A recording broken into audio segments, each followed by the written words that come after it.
Dear God, when I decided to be a babysitter to pick up some extra money, I really thought, I thought it would be easy. It wasn't. After my first job, I was ready to quit. When Mom sent me the info for a class about babysitting, I was like, I don't need a class. I've been babysitting my little brother since forever. But after I thought about it, I wondered, what if there were still some things I didn't know? I mean, you don't know what you don't know, right?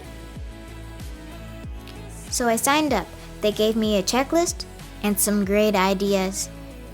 Now I ask better questions about allergies and what the kids like to do for fun. And I learned to pack a bag with basic cleaning supplies and something fun for the kids to play. I made a whole babysitting kit. Next week, I'm even going to be certified in CPR. After my next job, the family told another one, and another one, and another one. I have more babysitting jobs than I know what to do with. God, thanks for the opportunity. Help me to keep learning and growing. Love, Laura.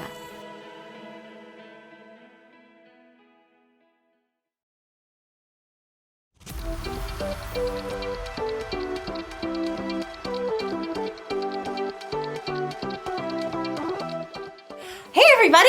My name is Haley, and I love hunting for treasure and all things ancient. And I've discovered a very ancient flower! So, I've got a flower pot, some dirt, and some seeds. Let's get digging. These seeds are for a flower called King Solomon's seal.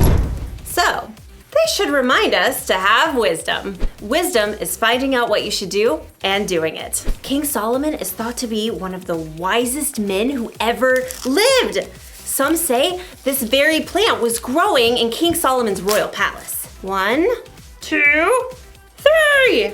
Ta-da! While Solomon was king, he built a palace and a temple for God, and he ruled wisely for 40 years.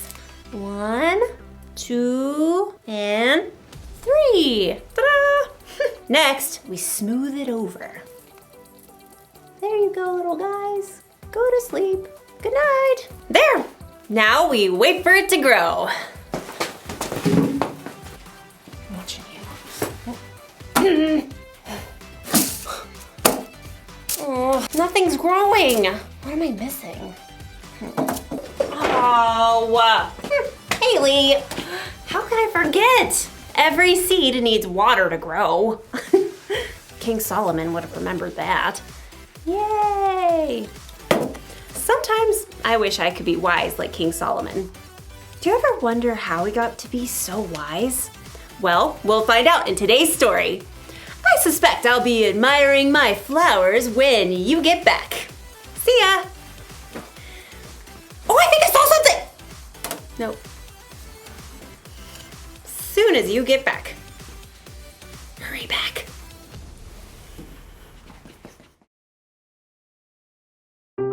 The Bible. It's 66 books of history, stories, letters, and poetry that fit together to form God's one big story. The epic adventure of how He created us and loves us so much that He made a way to rescue us. As we travel through the Bible, from Genesis to Revelation, we discover people who met God and found their lives changed forever. Now, for an amazing story, inspired by the book of 1 Kings, chapter 3, verses 4 through 28. Imagine this. You're in a deep sleep, dreaming, when all of a sudden, the creator of the universe shows up and says, Ask me for anything. Anything. You could ask for anything in the world and have it. What would you say? Perhaps you'd request an unlimited Amazon account where you could get whatever you want for free. Or perhaps you'd request a flying race car that could be dropped off at the moon or on the beach. Or you could ask to be the most popular kid in school forever. This might sound like a fairy tale, but it's true. It actually happened to a young man named Solomon. When King David died, his son Solomon became king. What are your royal orders, Most Royal Highness? I'm not sure.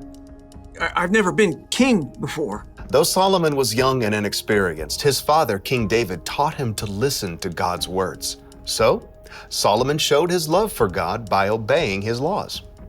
I want to thank the Lord for everything he has done for my family. Solomon traveled to the city of Gibeon, where he offered 1,000 burnt sacrifices to honor God. There is no one like you, God. That night, Solomon sank into a deep sleep, and the Lord appeared before him in a dream. Ask for anything you want me to give you. 1,000 ideas must have exploded into Solomon's head. Gold, power, life forever. But instead, he said, Lord, you have made me a great king, but I'm only a little child.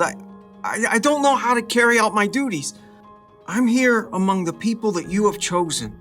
They are a great nation, so give me a heart that understands. Then I can rule over your people. I can tell the difference between what is right and what is wrong.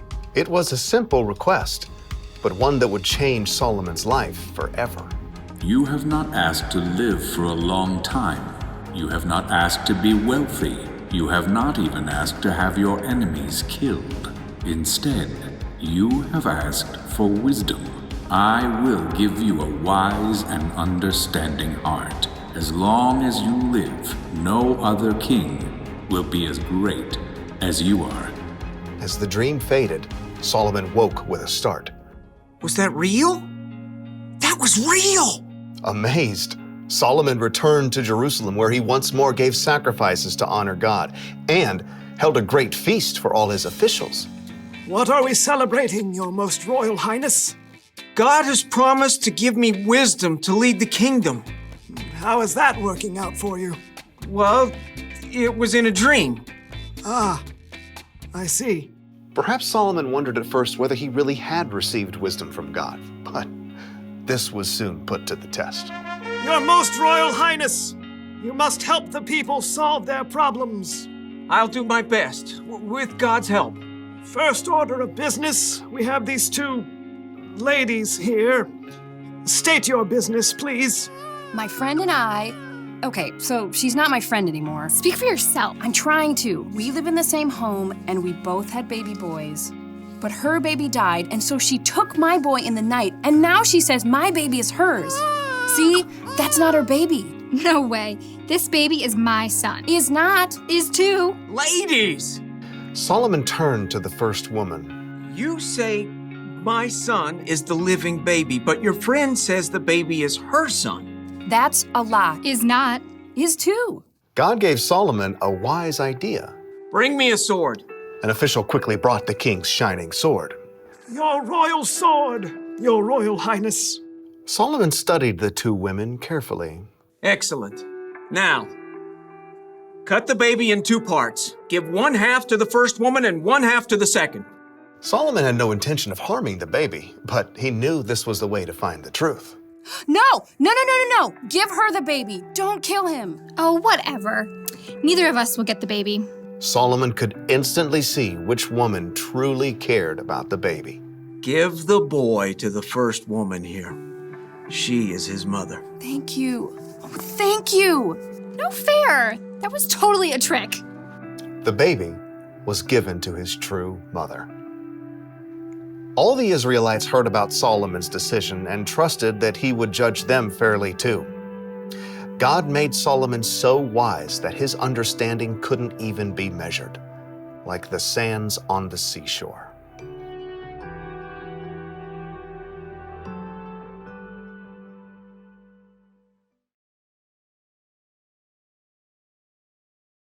So, plants need water to grow. You know what else they need? Time. You can't just plant a seed and expect it to grow immediately.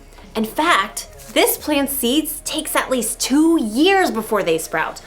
That's a lot of waiting. Waiting for wisdom can feel like that. When Solomon asked God for wisdom, chances are he didn't wake up the next morning as one of the wisest men on earth. No, it took time for his wisdom to grow. The good news is that we can ask God for wisdom, Jesus' brother James once wrote, "If any of you needs wisdom, you should ask God for it. He will give it to you." Maybe wisdom will just pop into your head right when you need it. Or maybe your wisdom will grow gradually like a flower as you learn from the people you meet, the mistakes you make, and the things you experience. No matter what though, you can trust God to give you wisdom. That's the one thing to remember today. Trust God to give you wisdom. When you have a tough decision to make or some problem that you're dealing with, talk to God about it. Ask Him for the wisdom to know what to do. Then look and listen. If you're having trouble understanding what God is trying to show you, ask someone you trust to help. Wisdom may not come as soon as you think or in the way you think it will, but keep digging. God wants to share His wisdom with you. So, looks like these little flowers aren't gonna grow while I watch. It's gonna take some more time. Check back with me in 2 years, and I will see you then. Bye!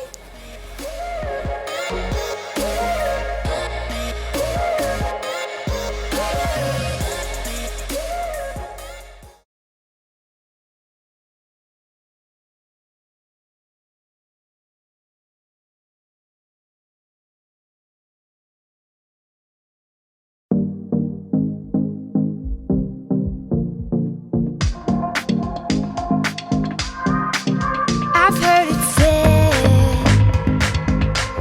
that you'll never regret doing the right thing, so sign me up for that. I'm gonna be searching for it, every day I'm looking for this, with all my heart I'm trusting that I will seek so that I will find the good thing. Wisdom does the good thing, Wisdom is the good thing, Oh, it's what I'm searching for.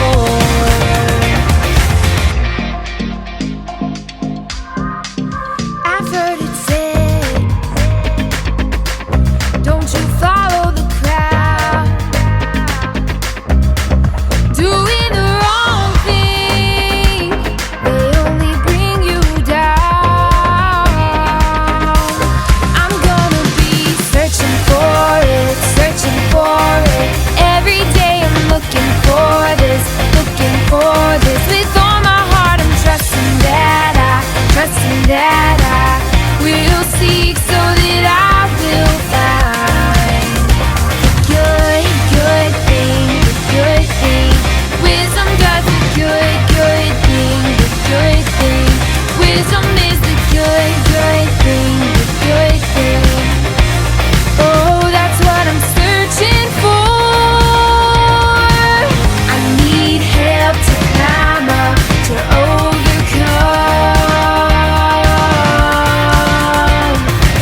So I'll ask for wisdom. The hunt is on. I'm gonna be searching for it. Every day I'm looking for this, with all my heart I'm trusting that I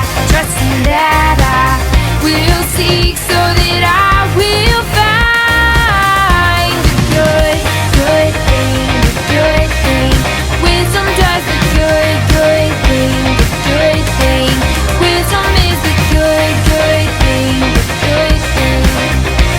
Oh, that's what I'm searching for. Good thing, the good thing, Wisdom does the good thing, Wisdom is the good thing, Oh, it's what I'm searching for.